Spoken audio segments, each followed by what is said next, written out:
आज मैं two headed shark attack movie को एक्सप्लेन करने वाला हूँ। बट बिफोर दैट अगर आपको ये एक्सप्लेनेशन पसंद आए तो वीडियो को जरूर से लाइक करना और चैनल को भी सब्सक्राइब करके बेल आइकन को प्रेस कर देना, बट मेनली लाइक तो जरूर ही कर देना। Now let's explain this movie. कहानी शुरू होती है और हम देखते हैं कि कुछ दोस्त मिलकर बोट राफ्टिंग कर रहे हैं। एक लड़का इनकी फोटो भी खींच रहा होता है। दो लड़कियां बोट के पीछे राफ्टिंग कर रही थी। तभी अचानक एक दो मुंह वाली शार्क उन दोनों लड़कियों पर अटैक कर देती है और उन्हें खा जाती है। बोट पर खड़े उनके दोस्त जल्दी से किनारे की तरफ जाने की कोशिश करते हैं, लेकिन वो शार्क आकर उनकी बोट को पलट देती है, जिससे सभी पानी में गिर जाती हैं और वो शार्क आकर उन्हें भी मार देती है। आगे सीन चेंज होता है और हम देखते हैं कि बहुत से कॉलेज दोस्त समुद्र में एक ट्रिप के लिए आए होते हैं। उनमें से दो लड़कियां शिप के ऊपर सन बाथ लेने के लिए चली जाती हैं। शिप समंदर में काफी आगे आ जाती है। फिर हम देखते हैं कि शिप की इंचार्ज लॉरा अपनी फ्रेंड एनी से बात करती है। लॉरा बताती कि वो कल तक सोलोमन आइलैंड तक पहुंच जाएंगे। शिप का कैप्टन प्रोफेसर होता है जो इनका स्कूल टीचर भी होता है। आगे हम पोल को देखते हैं जो लड़कियों को अपनी बॉडी का शो ऑफ कर रहा है, लेकिन लड़कियों उसे भाव नहीं देती। तभी पानी में अचानक कोई चीज शिप से आकर टकरा जाती है। जब वो नीचे देखती है तो वहाँ एक बड़ी शार्क फंसी हुई होती है जो कि शिप के अगले हिस्से से कटकर मर जाती है। उनमें से एक लड़का पोल बताता है कि शार्क को 17वीं शताब्दी में पाया गया था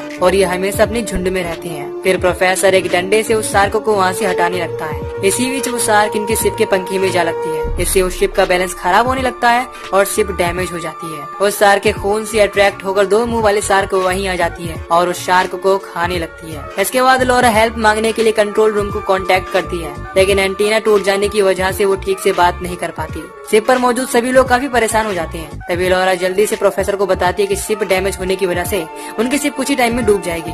अब लॉरा पानी में जाकर पंखे को रिपेयर करने को कहती है, लेकिन उसके लिए उन्हें किसी किनारे पर जाना होगा। तभी उन्हें कुछ दूर एक आइलैंड दिखाई देता है। लॉरा बताती है कि उन्हें रिपेयर के लिए स्क्रैप मटेरियल की जरूरत होगी जो उस आइलैंड पर मिल सकता है, लेकिन एनी आइलैंड पर चलने से मना कर देती है। इसके बाद वो लॉरा और दो वर्कर्स के साथ शिप पर ही रुक जाती है। प्रोफेसर बाकी सबको लेकर आइलैंड पर पहुंच जाता है। यहाँ आकर उन्हें पहले एक बड़ा सा कुआं मिलता है जो कि काफी गहरा था। फिर उन्हें एक व्हेल मछली की डेड बॉडी मिलती है। इस व्हेल को उसी शार्क ने खाया था।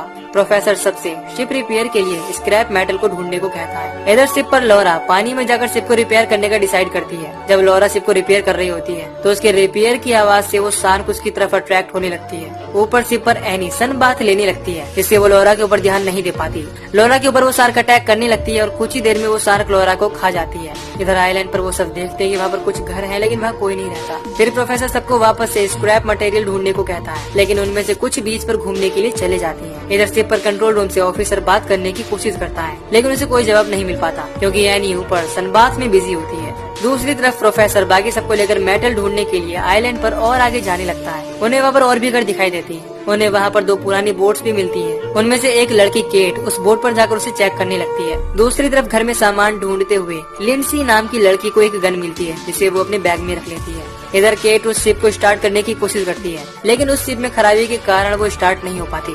फिर केट बोट को ठीक करने के लिए पोल की हेल्प मांगती है। तभी वो शार्क उस आइलैंड को हिला देती है, जिससे वहाँ पर सभी इधर उधर गिर जाते हैं। इसी बीच प्रोफेसर के पैर में चोट भी लग जाती है। फिर सब लोग मिलकर प्रोफेसर की मदद करते हैं। अब शार्क फिर से उस आइलैंड को हिला देती है, जिससे उस आइलैंड में दरारें आने लगती हैं। दो लड़के प्रोफेसर को लेकर वापस से शिप पर आने लगते हैं। इधर शिप पर वर्कर्स देखते हैं कि लॉरा को गए हुए काफी टाइम हो गया है। उन्हें पानी में खून भी दिखाई देता है। जब वो लॉरा के हुक को खींचती हैं तो उसमें लॉरा नहीं होती। इधर वो लड़के प्रोफेसर को लेकर शिप पर आ जाते हैं। शिप पर आकर एनी प्रोफेसर की चोट पर दवाई लगाने लगती है। फिर एनी उन दोनों को वापस से आइलैंड पर जाने को कहती है। जब वो दोनों लड़के आइलैंड की तरफ जा रहे होते तो उन्हें रास्ते में लॉरा का कटा हुआ हाथ मिलता है। जैसे ही वो लड़के उस हाथ को उठाते हैं, वहाँ पर वो शार्क आ जाती है और उन दोनों पर अटैक करके उन्हें खा जाती है। ये देखकर एनी और प्रोफेसर काफी डर जाते हैं। अब आइलैंड पर कोल को एक गैस कैन मिलता है, जिसकी मदद से वो उस खराब बोट को ठीक कर लेते हैं। कोल बोट को लेकर शिप की तरफ जाने लगता है। केट और पोल भी दूसरी बोट लेकर उनके पीछे जाने लगते हैं। इधर प्रोफेसर देखता है कि आइलैंड का एक हिस्सा पानी में धंस गया है और उस आइलैंड पर पानी भर रहा है। इधर कोल और केट अपनी बोट्स से रेस लगाने लगते हैं कि कौन पहले शिप तक पहुंच जाएगा, लेकिन इनसे भी ज्यादा जल्दी में वो शार्क थी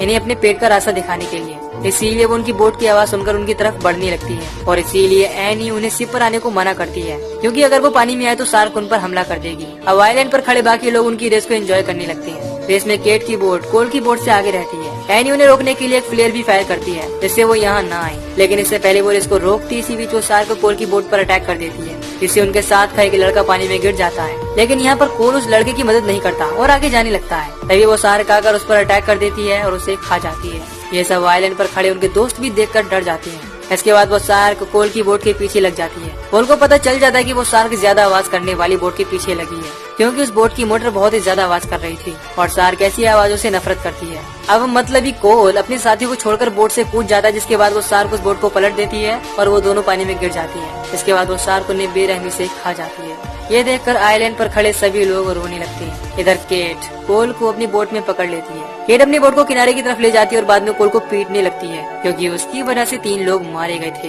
लेकिन कोल को इस बात का कोई पछतावा नहीं था। शिप पर बचे बाकी लोग भी एक बोट लेकर आइलैंड पर आ जाते हैं। आइलैंड पर आकर सब काफी परेशान होते हैं, क्योंकि उनके कुछ साथियों को शार्क ने खा लिया था। इसके बाद प्रोफेसर उन्हें बताता है कि अभी तक शिप भी ठीक नहीं हुई है और पानी में जाकर शिप को रिपेयर करना सुसाइड है। प्रोफेसर बताते हैं कि अगर हम अपनी शिप को डिस्ट्रॉय कर दें तो रेस्क्यू टीम हमारी मदद के लिए आ सकती है, लेकिन वो ऐसा नहीं कर सकते थे, क्योंकि इसके लिए उन्हें पानी में जाना पड़ता। तभी उस आइलैंड की धरती फिर से हिलने लगती है। पोल यहाँ पर सबको समझाने लगता है कि वो शार्क ज्यादा आवाज करने वाली बोट के पीछे लगी थी, यानी वो साउंड की तरफ अट्रैक्ट होती है। पोल यहाँ पर एक प्लान बनाता है, जिसमें वो शार्क को एक बिजली के ट्रैप में अट्रैक्ट करेंगे, जिससे कि कोई शिप पर जाकर शिप को ठीक कर दे। पोल का प्लान सुनकर सब तैयार हो जाती हैं। केट शिप पर जाकर वेल्डिंग करने को तैयार हो जाती है। पोल, क्रिस्टियन, प्रोफेसर, एनी और 2 वर्कर्स मिलकर शार्क के लिए ट्रैप बनाने लगते हैं। वो वर्कर्स बिजली के तारों को पानी में जाकर फिट कर देते हैं। दूसरी तरफ पोल भी केट के साथ शिप पर जाने का डिसाइड करता है। इधर पोल बिजली को चालू कर देता है, जिससे वहाँ के पानी में बिजली चलने लगती है। उनका ये प्लान काम करता है और पानी में बिजली की आवाज सुनकर वो शार्क इनकी तरफ अट्रैक्ट होने लगती है। पोल उन दोनों को शिप पर जाने का इशारा कर देता है, जिससे वो दोनों शिप की तरफ जाने लगती हैं।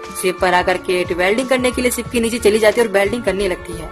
इधर वो शार्क उनके ट्रैप की तरफ आने लगती है और तेजी के साथ उनके ट्रैप से जा टकराती है। इससे वहाँ की जमीन हिल जाती है और उनके दोनों वर्कर्स पानी में गिर जाती हैं। पानी में गिरने की वजह से वो शार्क उन्हें भी खा जाती है और वहाँ से चली जाती है। इधर केट के बोट ठीक करने के बाद फिर से कोल चला के दिखाते हुए उस शिप को ले जाता है। वो शार्क उस शिप के पीछे लग जाती है। केट वहाँ से बचकर किनारे पर आ जाती है और आकर बताती है कि कोल शिप को लेकर चला गया, जिसे सुनकर सब काफी गुस्सा होते हैं। अब आइलैंड पर धीरे धीरे पानी भर रहा था, इसे लेकर सब और भी परेशान होने लगती हैं। इधर शार्क शिप पर अटैक करने लगती है, इससे शिप में पानी भरने लगता है और शिप डूबने लगती है।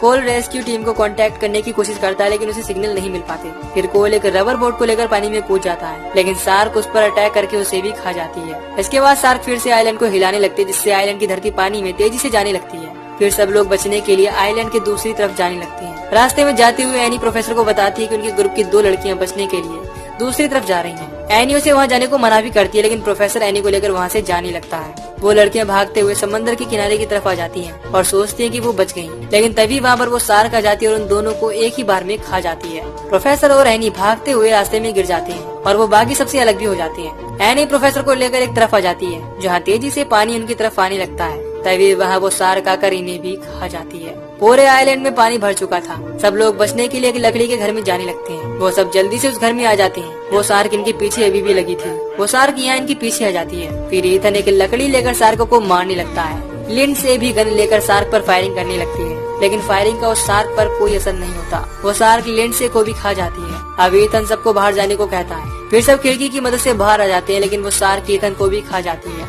अब केवल 3 लोग ही जिंदा बचे थे, जिनमें पोल, केट और क्रिस्टियन थे। उन्हें वहाँ पर एक फ्यूल कैन मिलता है। वो सब मिलकर उस शार्क को मारने का डिसाइड करते हैं। कैन को जलाने के लिए उन्हें आग चाहिए थी। क्रिस्टियन अपने बैग में देखती तो उसके पास एक लाइटर था। केट शार्क को फंसाने के लिए आगे पानी में चली जाती है। केट अपने हाथ से खून निकालकर शार्क को अट्रैक्ट करने लगती है। शार्क खून की गंध को सूंघ कर उसकी तरफ आने लगती है। इसके बाद क्रिस्टियन उस कैन को जलाने की कोशिश करने लगती है, लेकिन उसका लाइटर काम नहीं करता। तभी वो शार्क केट पर अटैक करने लगती है। पोल केट की मदद करने के लिए उसकी तरफ जाने लगता है। फिर क्रिस्टियन उनकी मदद करने के लिए उस कैन से आवाज करने लगती है, जिससे वो शार्क उसे छोड़कर क्रिस्टियन की तरफ आने लगती है। शार्क उसके पास आकर उसे भी खाने लगती है। इसी बीच शार्क के मुंह में वो कैन ब्लास्ट हो जाता है, जिससे उसका एक मुंह ब्लास्ट हो जाता है। लेकिन शार्क अभी तक जिंदा थी। वो उन दोनों के पीछे लग जाती है। केट को वहाँ एक बोट मिल जाती है। केट उस बोट को स्टार्ट करके शार्क की तरफ भेज देती है।